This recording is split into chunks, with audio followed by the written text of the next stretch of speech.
In this video, we are going to show how to monitor applications that use OpenAI's Python SDK, particularly its completions.create and async completions.create functions.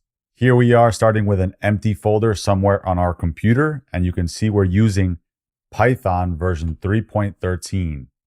First, let's create a virtual environment by entering this command. After running this first VM command, we enter this command to complete the virtual environment setup process. Next, let's install some packages from PyPy. Let's create a file called requirements.txt, and inside of it, add the following entries. These are all the packages we will be using for this video. Now let's create a folder called examples. And inside of this examples folder, let's create a file called 1.py. And inside of this 1.py file, let's add the following code. Because OpenAI requires us to include an API key with any request we send, let's add another file at the root of our project called .env, and then paste in one of the API keys that you have provisioned. Now let's run this application that prompts GPT-4o Mini to generate a marketing slogan about a chocolate bar and see what happens. You should see something along the lines of what I'm seeing here, but it's okay if you're not seeing the same thing, as LLMs are designed to be probabilistic. Now let's add in AgentOps. Come over to app.agentops.ai and sign up if you haven't already. And once you're signed up, come over to the API keys page and create a new project called whatever you want.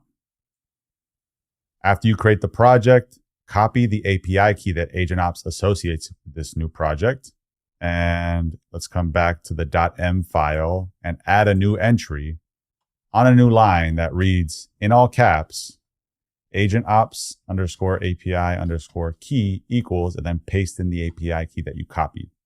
After saving the updated .m file, come over to the 1.py file and add the following code on lines 4 to 5.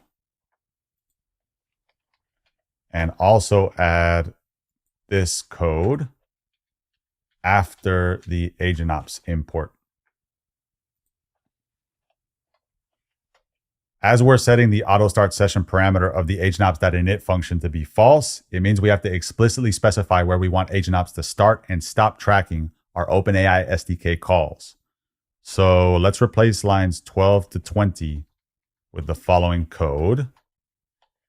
And if you look closely, you can see that we're wrapping our OpenAI SDK completion call with the AgentOps.start session function and the AgentOps.end session function. Also note how we're including a custom tag, and this will allow us to easily find and identify this tracked call in the AgentOps dashboard, which we'll see shortly. So let's give this updated 1.py script a spin and see what happens. You can see that AgentOps prints out a link when the session starts and ends. And if we click this link, we're taken over to the AgentOps dashboard, where we can see an overview of this call along with a bunch of metadata.